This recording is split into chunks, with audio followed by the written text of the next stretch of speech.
யார் இந்த வெள்ளதுரை? அவர் சஸ்பெண்ட் பண்ணுறதுக்கான அவசியம் என்ன? தூத்துக்குடி பக்கத்தில், திருநெல்வேலி பக்கத்தில் வல்லநாடுன்னு ஒரு ஊர். தைரியத்துக்கு வீரத்துக்கும் பெயர் போன ஊர். ஆம்பளைங்கள்லாம் கத்தி தூக்குறதெல்லாம் பார்த்துருக்கோம்ல, அங்கே பொம்பளைங்களும் கத்தி தூக்குவாங்கன்னு சொல்லுவாங்க. இந்த வல்லநாடு சேர்ந்தவர் தான் வெள்ளதுரை. வெள்ளதுரை எனக்கு எப்படி பழக்கம்னா, Ayothi Veeramani encounter. Okay okay. கிட்டத்தட்ட 14க்கும் மேற்பட்ட என்கவுண்டர்கள். அதில் போடப்பட்ட ரவுடிகள் எண்ணிக்கை பலர். அதில் குறிப்பாக அயோத்தி வீரமணி. அந்த என்கவுண்டர் சம்பவம் எனக்கு இன்னும் அப்படியே பசுமறுத்த ஆணி மாதிரி நினைவு இருக்கு. இதோட ஒரு சிறப்பான சம்பவத்தில் வெள்ளதுரை ஈடுபட்டார். வீரப்பன் என்கவுண்டர் 2000. ஒரு இலங்கை தமிழராக நடித்து வீரப்பனை காட்டிலிருந்து வெளியே கொண்டு வந்து கண் ஆப்ரேஷனுக்காக கூட்டி சென்ற அந்த டீம்ல இருந்தவர் இவர். அந்த ஆம்புலன்ஸ் ஓட்டுநர்னு சொல்லுவாங்க. இதில் நிறைய அங்கே சவுத் இவர் ஜேசி சவுத்தாக இருக்கிறதுக்கு முன்னாடி திருச்சி கமிஷனர் தான். அங்கே என்கவுண்டர் செய்யும். அந்த என்கவுண்டருக்குலாம் இவர் பயன்படுத்தப்பட்டார். என்கவுண்டர் என்பது ஏதோ இதற்காக செய்வது அதற்காக செய்வதனால உண்மையிலே அது இல்லைன்னா இது உடனே மனித உரிமை மீறல், குபேந்திரன் வேறு எதுக்கோ போலீஸ்க்காக ஜால்ரா அடிக்கிறான், கொடி பிடிக்கிறான்னு சொல்லுவாங்க. ஆனால் ரவுடி ஒரு உயிர் எடுக்கலாம். ஆனால் போலீஸ் அதை செய்தால் பம்பு வழக்கு, மனித உரிமை, கோர்ட்டு கேஸு எல்லாம் போடுவாங்க. ஒரு பெண்ணை பாலியல் பலாத்காரம் செய்கிறார், மக்கள் சேர்ந்து அடிப்பாங்க. தவறு செய்வர்களை தட்டி கேட்கிற போலீஸை வெட்டுறாங்க, குத்துறாங்கன்னா சமுதாயத்தை யார் காப்பது? ஸோ இந்த மாதிரி விஷயங்களில் 11 வருஷங்களுக்கு முன்பாக நடந்த ஒரு சம்பவத்தில் 2012 இப்போ நீங்கள் சஸ்பெண்ட் பண்ணுறீங்க. 11 வருஷமாக என்கொயரி பண்ணது யார் தப்பு? இதே வெள்ளதுரை மேலே நான் இவ்வளோ வரிந்து கட்டி அவர் ரொம்ப நல்லவர், ஐஎஸ்ஐ சான்றிதழ் கொடுக்க நான் தயாராக இல்லை மிரட்டி பணம் வசூலித்தார் புகார் இருக்குது. இந்த குற்றச்சாட்டுலாம் என்கொயரி பண்ணி நீங்கள் அதில் தண்டனை கொடுங்க. உள்துறை செயலாளர் சொன்னேன். இந்த உள்துறை செயலாளர் தான் இந்த ஆர்டர் போடுறாங்க. நான் கேட்குறேன், ராஜேஷ் தாஸ்னு ஒரு டைரக்ட் ஆஃபீஸர், ஐபிஎஸ் ஆஃபீஸர், இப்போ கூட பயங்கர சர்ச்சைக்கு இடையில் கோர்ட்டு போலீஸ்னு சுற்றிட்டு இருக்காருல்ல, அவர் மீது ஒரு பெண் ஐபிஎஸ் அதிகாரி புகார் கொடுக்குறாங்க. அதில் ஏன் சஸ்பெண்ட் பண்ணல? இப்போ இவங்களெல்லாம் பண்ணாமல் வெள்ளதுரை மட்டும் அதுதான் நான் சொல்கிறேன். இப்போ எந்த ஐபிஎஸ் சொன்னாலும் போய் அந்த ரவுடி புஷ்ட்டு வாயா, 5 கொலை பண்ணிட்டான், அவனை புஷ்ட்டேன் சார், அவனே வருவான் சார், விடுங்க சார், அவனே சரண்டர் ஆகட்டும், அப்போ புடிச்சுன்னு சொல்லிட்டு போனாங்கன்னா உங்களுக்கு எங்கே போவீங்க? சரி, இப்போ அரசாங்கம் நினைச்சா இதை இதை வாங்க முடியுமா சார்? இந்த சஸ்பெண்ட் ஒன்றும் இல்லை ஏங்க, முடியாதுன்னு உலகத்தில் எதுவும் இருக்கு, முடியாதுன்னு எதாவது இருக்கா? இப்போ நான் கேட்குறேங்க, ராஜேஷ் தாஸுக்கு ஒரு நீதி, வெள்ளத்துறைக்கு ஒரு நீதியா? ஒரு எஸ்ஐயை கொலை செய்யப்பட்ட வழக்கில் பெண்டிங் என்கொயரி என்று சொல்லி அவருக்கு அதில் பெண்டிங் இருக்குன்னு சொல்லி பண்ணுறீங்கன்னா என்னுடைய கேள்வி தான், தமிழ்நாடு காவல்துறைக்கு, தமிழ்நாடு அரசாங்கத்துக்கு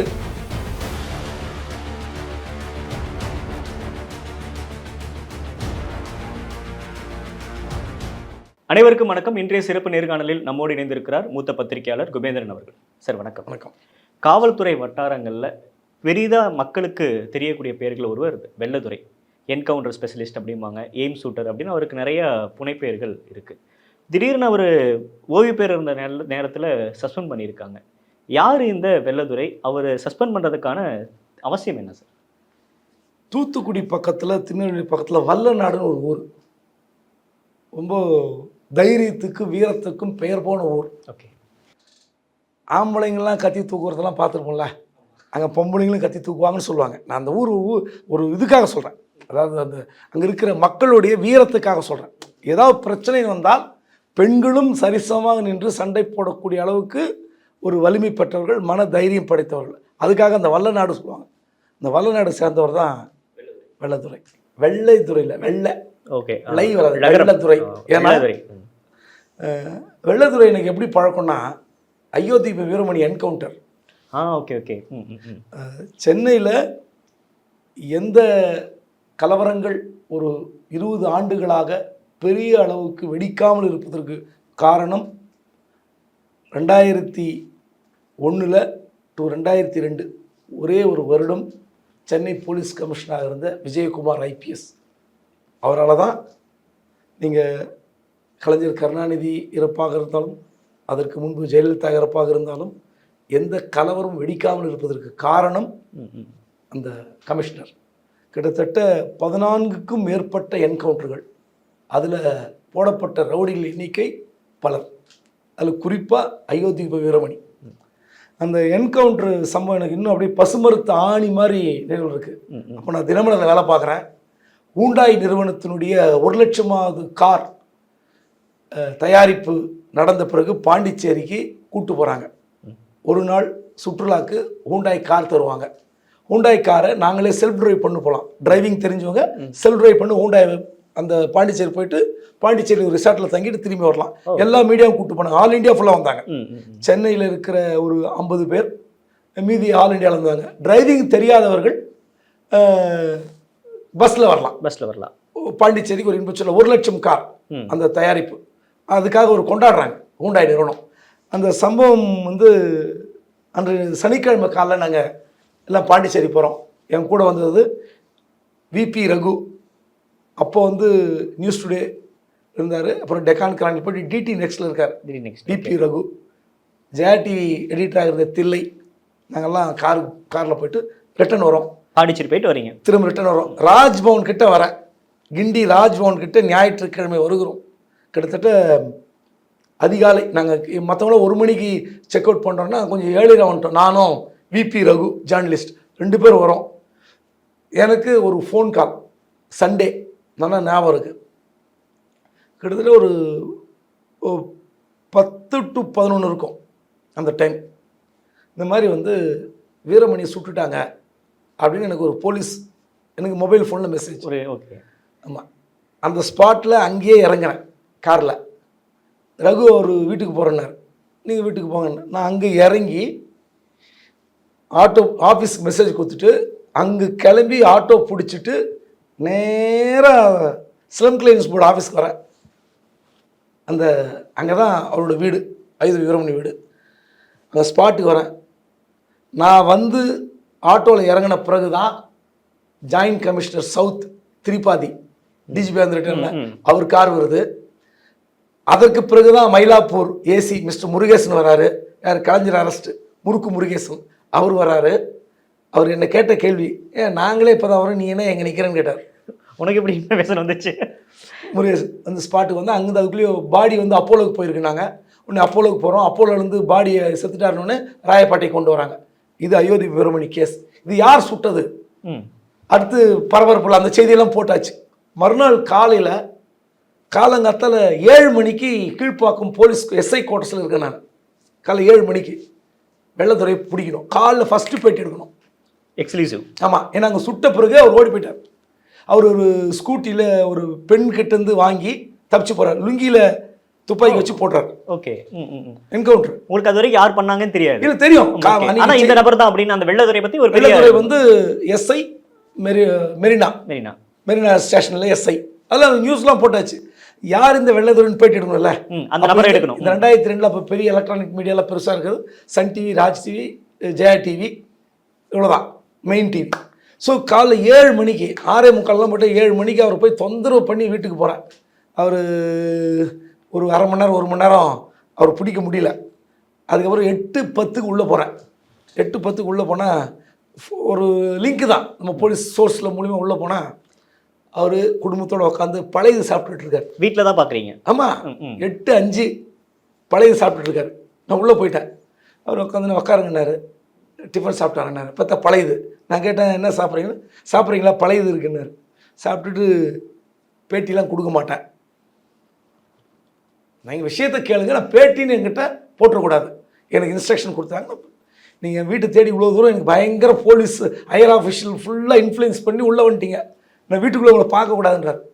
அந்தளவுக்கு ஒரு தெளிவான. அப்போ என்ன படிச்சிங்கன்னு கேட்டால் அப்போயே ஒரு எம்ஏ எம்ஃபில். ஓ, அப்போ எம்ஏ எம்ஃபில்னா ப்ரொஃபஸராக ஒர்க் பண்ணுற அளவுக்கு அவர் படித்த படிப்புக்கு உண்மையிலே ஒரு காலேஜ் ப்ரொஃபஸராக இருந்திருக்கணும். அப்படிப்பட்ட வெள்ளைத்துறை. அது அயோத்தி வீரமணி மட்டுமல்ல, திருச்சியில் திரிபாதி அவர்கள் வேறு சில என்கவுண்டருக்கு பயன்படுத்தப்பட்டார். முட்டை ரவி அது மாதிரிலாம் சொல்லுவாங்க. மணல்மேடு சங்கர், முட்டை ரவி, இந்த மாதிரிலாம் நிறைய பேர் சொல்லுவாங்க. இதெல்லாம் நிறைய அங்கே சவுத் இவர் ஜேசி சவுத்தாக இருக்கிறதுக்கு முன்னாடி திருச்சி கமிஷனர் தான், அங்கே என்கவுண்டர் செய்யப்பட்டார். அந்த என்கவுண்டருக்கெலாம் இவர் பயன்படுத்தப்பட்டார். ஸோ எந்த ஒரு பயம் இல்லாமல், அச்சம் இல்லாமல் போலீஸ் அதிகாரிகள் சொல்கிற இந்த செயல்களை செய்வது என்பது ரொம்ப குறைவான அதிகாரி தான். என்கவுண்டர் என்பது ஏதோ இதற்காக செய்வது அதற்காக செய்வதனால உண்மையிலே வந்து அது இல்லைன்னா இது வந்து உடனே மனித உரிமை மீறல், குபேந்திரன் வேறு எதுக்கோ கொடி போலீஸ்க்காக ஜாலரா அடிக்கிறான், கொடி பிடிக்கிறான்னு சொல்லுவாங்க. ஆனால் நீங்கள் ஒரு ரவுடி வந்து ஒரு உயிர் எடுக்கலாம், சட்டத்துக்கு விரோதமாக உயிர் எடுக்கலாம். ஆனால் போலீஸ் அதை செய்தால் வம்பு வழக்கு, மனித உரிமை, கோர்ட்டு, கேஸு எல்லாம் போடுவாங்க. பார்த்துக்கிறீங்களா குடும்பம்? அது நீதிபதியும் வந்து அதுக்கு தலை சாட்டுவார். எப்படி வந்து நீங்கள் வந்து சொல்லலாம் இப்படிலாம் கேட்பாங்க. பனிஷ்மெண்ட்லாம் கூட வந்திருக்கு. ஆனால் அவர்கள் செய்கிற செயலை போலீஸ் செய்யக்கூடாது. சட்டத்துக்கு விரோதமாக செய்கிற செயலை சட்டத்துக்கு உட்பட்டு போலீஸ் செய்யக்கூடாது. ஆனால் சட்டத்துக்கு உட்பட்டு ஒரு பொய் கேஸ் தான் போடுவாங்க. நாங்கள் பிடிக்க போனோம், எங்களை கத்தியால் தாக்கினார்கள், இதெல்லாம் ஹம்பக் தான், நான் இல்லைன்னு சொல்ல. ஆனால் இந்த ரவுடி சில பேர் நம்ம சொல்லுவோம் தெரியுங்களா, பேப்பர் படிக்கிற ஒரு சாதாரண மக்கள் இவனெல்லாம் சுட்டு கொள்ளையான ஒரு பாலியல் வன்முறையில் ஒருத்தன் மாட்டிக்கிறான் என்ன சொல்லுவாங்க, அவனெல்லாம் சுட்டு கொண்டாதான் திருந்துவான் அப்படின்வாங்க. ஒன்றும் கிடையாது. ஒரு நம்ம கேகே நகர் இந்த சவுத் மெட்ராஸில் ஒரு பையன் இன்ஜினியரிங் ஸ்டூடெண்ட்டு ஒரு கேர்ளை கொலை பண்ணி குன்றத்தூரில் போய் போட்டு வந்தான். அப்புறம் அவங்க அம்மாவை மர்டர் பண்ணான், அப்பா வெட்டினான், எதிர் வீட்டுக்கார வெட்டினானே, அவருக்கு தப்பிச்சு. அந்த அக்யூஸ்ட்லாம் என்ன பண்ணணும்னு நினைப்பீங்க சாதாரண மக்கள்? கோவம் இருக்கும் அவங்களுக்குள்ள. என்கவுண்டர் போட்டு சுட்டு தள்ளணும், தூக்கில் போடணும் சொல்லுவாங்க. ஸோ அந்த என்கவுண்டர் என்பது வேண்டுமென்றே யாரையோ வந்து திட்டமிட்டு பழி வாங்குவதற்காக போலீஸ் செய்வதல்ல. இதில் நான் ரொம்ப உறுதியாக இருக்கேன். எந்த கட்டத்திலும் இப்படி தான் பேசுவேன். அதாவது இந்த மாதிரியான செயல்களை செய்வதற்கு போலீஸ் துறையில் வெகு விரல் விட்டு எண்ணக்கூடியதாக இருப்பாங்க. இந்த வம்பு வழக்குகளை இந்த செஞ்சு அப்படி என்கவுண்டர் செஞ்சால் எத்தனை கேஸு, எத்தனை என்கொயரி எல்லாத்தையும் பார்த்துட்டு வருவாங்க. அப்படிப்பட்டவர்களை கடைசி நாளில், ஓய்வு பெறுகிற நாளில் நீங்கள் வந்து பனிஷ்மெண்ட் கொடுத்து சஸ்பெண்ட் செய்வது மிக தவறானது என்று ஹைகோர்ட் சொல்லியிருக்கு. சரிங்களா? அப்போது நீங்கள் இந்த பனிஷ்மெண்ட் 6 மாதத்துக்கு முன்னாடி கொடுத்துருக்கலாம். இந்த கேஸ் கூட பார்த்தீங்கன்னா, இப்போது வெள்ளதுரையை வந்து சஸ்பெண்ட் பண்ண கேஸு 11 வருடங்களுக்கு முன்பு நடந்த ஒரு சம்பவத்தில் சிபிசிஐடி என்கொயரி பெண்டிங் அப்படின்னு சொல்லி சஸ்பெண்ட் பண்ணியிருக்காங்க. சரி, ஓகே. இது என்ன கேஸ் நீங்கள் பார்த்தீங்கன்னா, ஒரு எஸ்ஐ கொலை செய்யப்பட்ட வழக்கு. எப்படி? ஒரு எஸ்ஐ கொலை செய்யப்பட்ட ஆல்வின் சுதன் அவர் பேர். அந்த ஆல்வின் சுதன் வழக்கு எப்படின்னா, இந்த மாவட்டம்னா சிவகங்கை மாவட்டம். ஒரு அங்கே 2 கேங் ரைவலில் 2 பேருக்கு தகராறு நடக்குது. அதாவது 2012 ஆமாம் 2012ஆம் ஆண்டு அக்டோபர் 27ஆம் தேதி மருதுபாண்டியர் நினைவு தினம். இந்த நினைவு தினத்தில் வேம்பத்தூர் அந்த இடத்துல ஒரு பாதுகாப்பில் இருக்காங்க. அப்போ 2 குரூப்பில் தகராறாகுது. ஒன்று வந்து முளக்குளத்தை சேர்ந்த செல்லப்பாண்டியன் தரப்பிற்கும் புதுக்குளத்தை சேர்ந்த பிரபு தரப்பிற்கும் சண்டை நடக்குது. இது சம்பந்தமாக என்கொயரிக்கு போகிறார் ஆல்வின் சுதன். வந்து என்கொயரி யங் சாப் டைரக்ட் எஸ்ஐ அவர் போகிறாரு. அப்போ இந்த பிரபு கோஷ்டி அவரை வெட்டிடுறாங்க. என்கொயரிக்கு போனதுக்கே என்கொயரி போய் அவர் விசாரிக்கும் போது வெட்டிடுறாங்க. வெட்டின பிறகு அவர் கொண்டு வந்து ஹாஸ்பிட்டல் சேர்க்குறாங்க, செத்து போயிடுறாரு. இந்த கொலை வழக்கில் பிரபு, மகேஸ்வரன், முத்துக்குமார் அவங்கெல்லாம் வந்து திருப்பூர் நீதிமன்றத்தில் சரண்டர் ஆகிறாங்க. அப்போ வந்து எங்கள் உயிருக்கு பாதுகாப்பு இல்லை, எங்களை என்கவுண்டர் செஞ்சிருவாங்கன்னு சொல்லி சரண்டர் ஆகிறாங்க. இதுக்கப்புறம் மத்திய சிலை அடைக்கப்படுறாங்க. இந்த வழக்கில் சில பேர் குண்டர்சனில் கைது போடுறாங்க. அதுக்கப்புறம் எங்கேயோ போகும்போது தான் இந்த தகராறில் பிரபு, பாரதி, சித்திரைவேல் 3 பேரும் தப்பி விட்டு செல்வதாக தகவல் வந்து அப்போ வந்து ஷூட் பண்ணுறாங்க. ஷூட் பண்ணதில் தான் இதில் 2 பேரில் ஒரு ஆள் எங்கேயோ, அதுக்கப்புறம் சம்பவம் 2-3 நாள் கழித்து நடக்குதுன்னு நினைக்கிறேன், சம்பவத்தில் ஷூட் பண்ணுறாங்க. அதில் என்கவுண்டர் பண்ணுறாங்க, 2 பேர் செத்துறாங்க. அந்த வேலையை செய்தவர் வெள்ளதுரை. ஒரு எஸ்ஐயை வெட்டி கொள்கிறார்கள் அப்படின்னும் போது அந்த வழக்கில் கைதாகிறாங்க. வேற ஒரு கேஸுக்காக கொண்டு போகும்போது தான் இந்த தகராறில் போடுறாங்க. இது திட்டமிட்ட என்கவுண்டர் தான். அது ஒன்றும் நான் வந்து போலீஸ்க்கு வந்து வக்காலத்துலாம் வாங்கலை. ஒரு எஸ்ஐயே கொலை செய்கிற அளவுக்கு ஒரு ரவுடி கோஷ்டி போகுதுன்னா அப்போ இந்த சமுதாயம் நாளை யாருக்கு பயப்படும்? ஒன்று வேண்டாம், நீங்கள் டிராஃபிக்கில் போங்க, நீங்கள் தப்பே பண்ண வேண்டாம். ஒருத்தன் ஒரு இந்த வயசு பசங்க சொல்கிறேன்ல, அவங்கெல்லாம் வந்து ஏதோ ஒரு இடிக்கிறாங்க, ஃபாஸ்ட் ரைடிங் வேகமாக வந்து உங்களுக்கு இடிக்கிறான், நீங்கள் போய் சட்டையை பிடிச்சின்னா என்ன பண்ணுவான்? திருப்பி அடிக்க தான் செய்வான், அடிப்பான். ஏன்னா அப்படி வந்தால் கேட்கவே முடியாதுங்க. இன்றைக்கி சிட்டி எல்லா தமிழ்நாடு முழுவதும் டிராஃபிக்கில் நடக்கிற அட்டூழியங்கள், அழிச்சாட்டியங்கள் கொஞ்சம் நெஞ்சமில்லை. நீங்கள் சின்ன விஷயம் கேட்டால் அடிக்கிறான், வண்டி இடிக்கிறான், வண்டி குத்துறான், கண்ணாடி உடைக்கிறான். ஹெல்மெட் எடுத்து அடிக்கிறான், புது கார் கொடுத்தா ஸ்க்ராட்ச் போட்டு போகிறாங்க. இந்த அளவுக்கு சமுதாயம் சொன்னதை கேட்க மறுக்கிறது. சரி, போலீஸே வெறும் ஒரு அன்யூனிஃபார்ம் வந்து சொன்ன கேட்பானா? கேட்க மாட்டேன். கையில் ஒரு தடி வச்சுன்னு சொன்ன ஒபே பண்ணி தான் ஆகும். ஸோ அந்த கையில் தடி வைத்திருந்தால்தான் சமுதாயம் பயப்படுகிறது. நியாயமாக சொன்னாலோ இல்லை ஒரு மஃப்டியில் இருந்து சொன்னால் கூட போலீஸ் சொன்னால் கேட்க மாட்டான். போலீஸ் அடிக்கிறாங்க திருச்செங்கோடில் 2 நாளைக்கு முன்னாடி சம்பவம் டிவியில் பார்த்துருப்பீங்க. ஹோம்கார்டு போலீஸ் அடிக்கிறாங்க ஒருத்தன், பார்த்தீங்களா டிவியில்? அப்போது அவனை கூப்பிட்டு நீங்கள் என்ன ஒரு பப்ளிக்கில் ஒரு தடுக்கிறாங்க, சண்டையை தடுக்கும்போது போலீஸ் அடித்தாக்கா என்ன அர்த்தம்? இப்போது ஒரு எங்கேயாவது ஒரு தவறாக செய்கிறார் போலீஸு, ஒரு பெண்ணை பாலியல் பலாத்காரம் செய்கிறார், மக்கள் சேர்ந்து அடிப்பாங்க. இல்லை ஒரு குடித்து விட்டு ரகளை செய்கிறார், அங்கே அடிப்பாங்க, அங்கே யாரும் ஒன்றும் சொல்ல மாட்டாங்க, போலீஸ் அடி வாங்கி தான் வரணும். அந்த மாதிரி சம்பவம் நடந்திருக்கு, நம்ம பார்த்துருக்கோம். ஆனால் தவறு செய்வர்களை தட்டி கேட்கிற போலீஸே வெட்டுறாங்க குத்துறாங்கன்னா, ஒரு நாளைக்கு நீ தொடர்ந்து 4-5 அசால்ட் ஆகுது, சும்மா போலீஸ் கை கட்டியிருந்தாங்கன்னா சமுதாயத்தை யார் காப்பது? மக்களுக்கே போலீஸ் மேலே ஒரு நம்பிக்கை இல்லாமல் போயிடும். ஸோ இந்த மாதிரி விஷயங்களில் 11 வருஷங்களுக்கு முன்பாக நடந்த ஒரு சம்பவத்தில் 2012 இப்போ நீங்கள் சஸ்பெண்ட் பண்ணுறீங்க, 11 வருஷமாக என்கொயரி பண்ணது யார் தப்பு? கவர்மெண்ட் தப்பு தான். சிபிசிஐயில் பெண்டிங், யார் தவறு? அவருக்கு 6 மாதத்துக்கு முன்னாடி நீங்கள் பனிஷ் பண்ணுங்கள். நீங்கள் ஒரு கவர்மெண்ட் எம்ப்ளாயாக இருக்கிற கடைசி நாள் வந்து மகிழ்ச்சியோடு வீட்டுக்கு போகணும்னு ஆசைப்படுவான், யாராக இருந்தாலும். அவன் தவறு இருந்தால் தவறுக்கு பண்ணுங்கள். இதே வெள்ளத்துறை மேலே நான் இவ்வளோ வந்து வரிந்து கட்டி அவர் ரொம்ப நல்லவர், ஐஎஸ்ஐ சான்றது கொடுக்குறது நான் தயாராக இல்லை. அவர் மீது சில புகார்கள் இருக்கிறது, சில மிரட்டி பணம் வசூலித்தார் புகார் இருக்குது. வெளிநாடுக்கு செல்வர்களுக்கு வந்து வேலை வாங்கி தரேன்னு சொல்லி வேலை வாங்கி தருவதாக சொல்லி பணம் வாங்கி தான் மோசடி புகார் திருச்சியில் இருக்குது. பணம் வாங்கிவிட்டு திருப்பி தரவில்லை, அல்லது வெளிநாட்டுக்கு வேலைக்கு வாங்கி தருவதாக சொல்லி புகார் வந்து பணம் வந்து இந்த புகார்லாம் இருக்குது. அப்புறம் இவர் பேரில் என்ன புகார் கொடுக்குறாங்கன்னா, இவர் வந்து என்கவுண்டர் பண்ணிடணும்னு சொல்லி ரவுடி கிட்ட மிரட்டி பணம் வசூலித்தார், இப்படி ஒரு குற்றச்சாட்டு இருக்குது. இந்த குற்றச்சாட்டில் என்கொயரி பண்ணி நீங்கள் அதில் தண்டனை கொடுங்க.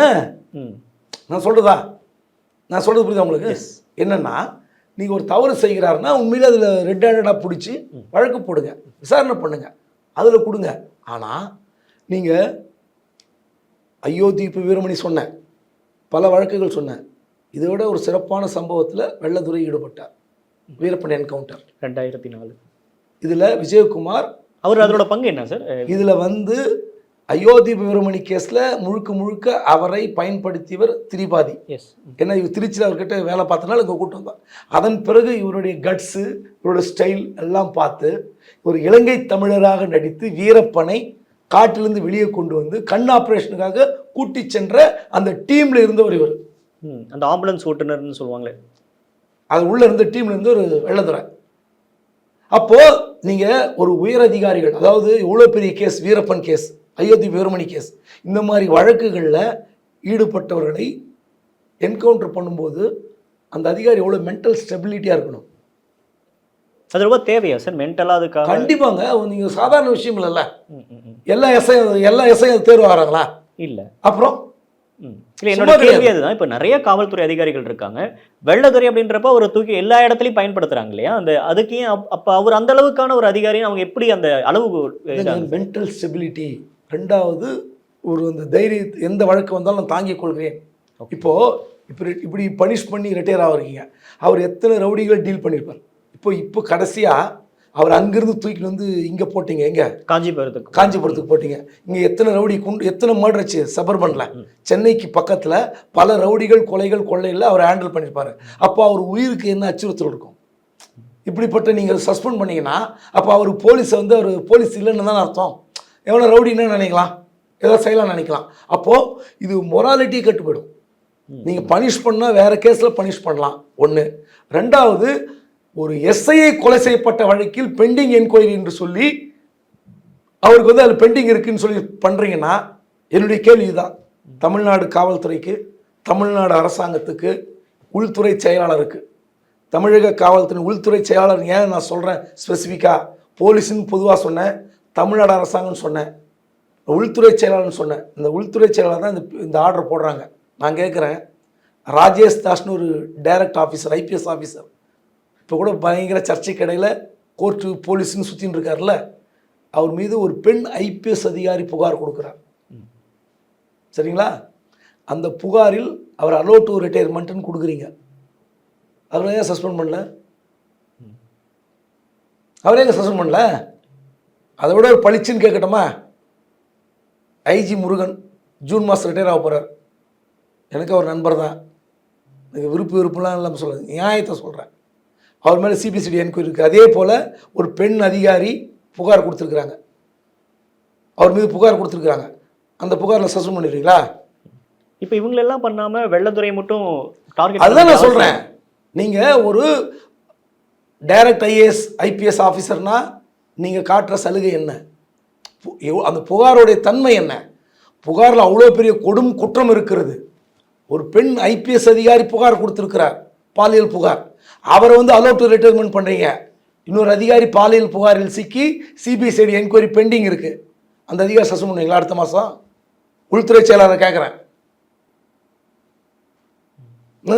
எனக்கு ஒன்றும் யார் மேலே இது கிடையாது, விருப்பு கிடையாது, ஜென்ரலாக கேட்குறேன். அப்போது நீங்கள் வழக்குகள் விசாரணை செய்து தகுந்த தண்டனை கொடுப்பதற்கு இத்தனை ஆண்டு காலம் ஏன் எடுத்துக்கிட்டீங்கன்னு கேட்குறேன்.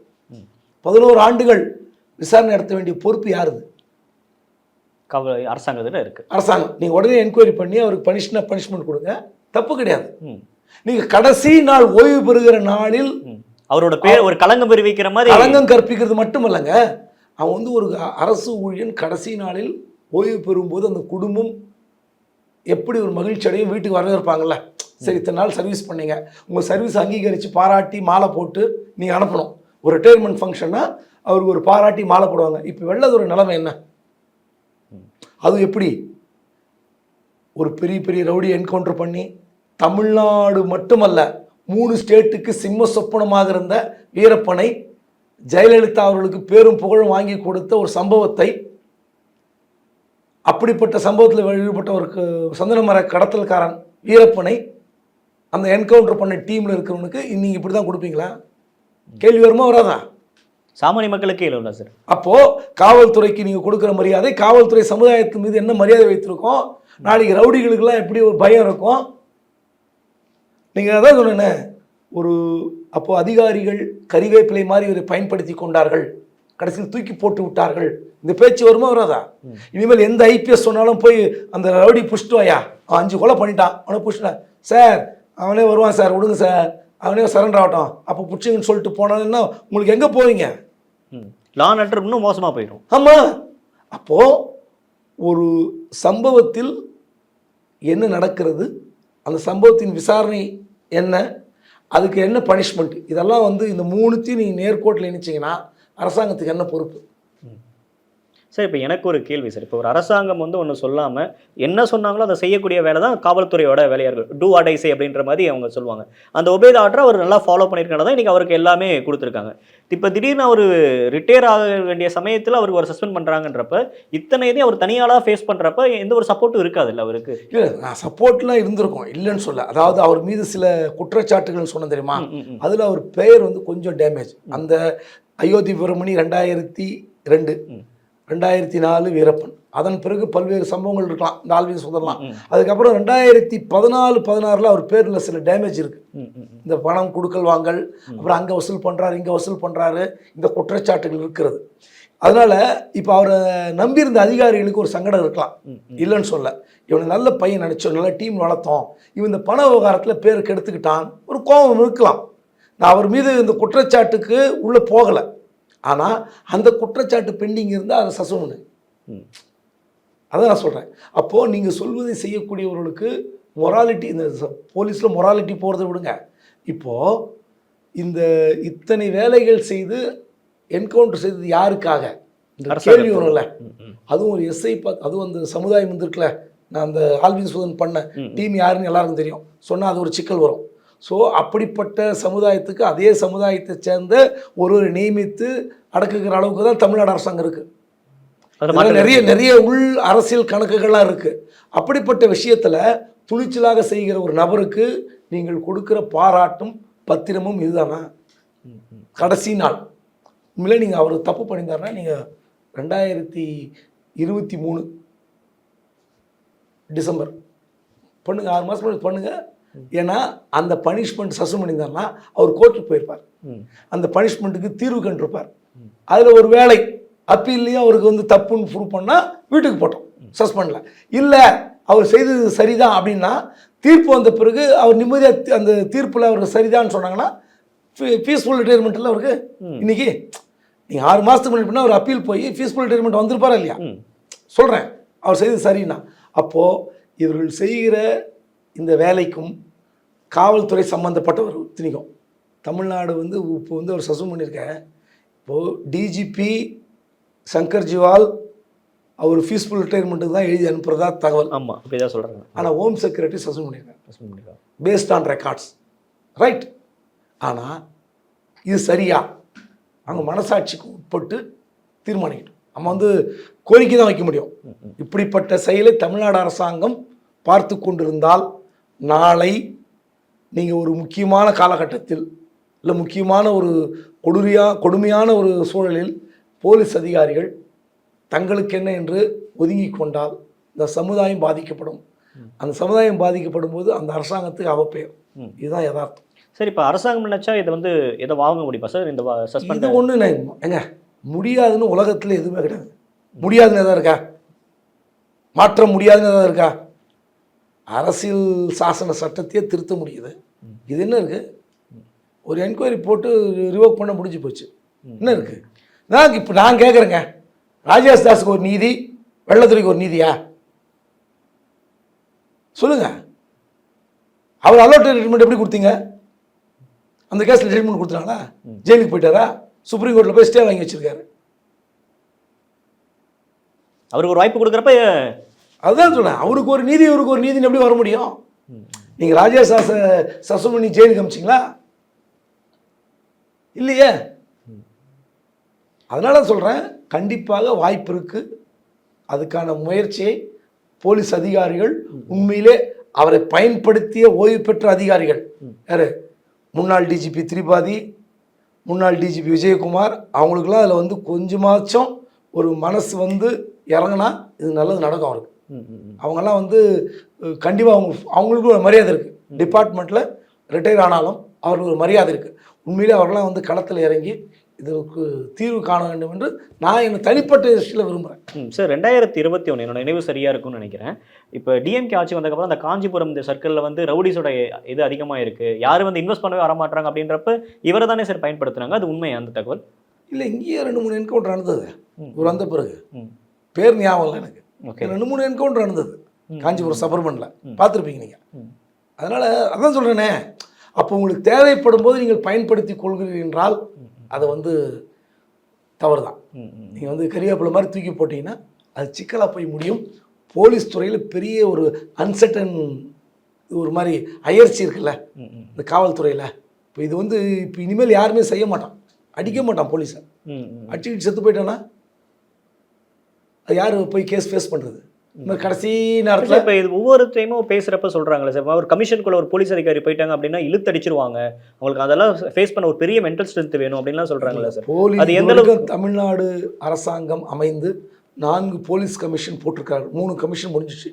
இப்போ ஒரு போலீஸ் கமிஷன் கிரீவன்ஸ்லாம் விசாரிச்சுட்டு இருக்காங்க. அதில் முக்கியமான விஷயம் தான் இந்த மாதிரி என்கவுண்டர், இந்த மாதிரி விவகாரங்களில் நாங்கள் வந்து பாதிக்கப்படும் போது எங்களுக்கு என்ன மாதிரியான வழிமுறைகள் இருக்குது, நீங்கள் சொல்வதை செய்கிறோம். யார் எஸ்ஐ, இன்ஸ்பெக்டர், டிஎஸ்பி லெவலில் தான் பண்ணுவாங்க, அதுக்கு மேலே கிடையாது இந்த விஷயத்தில். ஆனால் பதக்கங்கள் வரும்போது டிஜிபி, ஐஜி, எஸ்பி, டிஐஜி எல்லாம் மாட்டிப்பாங்க பதக்கங்களில். எனக்கு சம்மந்தமே இல்லாமல் இருக்கும். என்கவுண்டர் வந்து இவங்கள பண்ணுறது யாரோ பேர் இவங்களுக்கு. ஸோ அந்த மாதிரி அதிகாரிகள் தான் சொல்கிறேன் நான். நியாயமாக நீங்கள் இவரை வச்சு எத்தனை பேர் நீங்கள் பதக்கம் வாங்கியிருப்பீங்க உங்கள் பதக்கங்களுக்கு? மெச்சத்தகுந்த பதக்கங்கள், அப்படியே காவல் சிறப்பு விருதுகள்லாம் வாங்கியிருப்பீங்களா?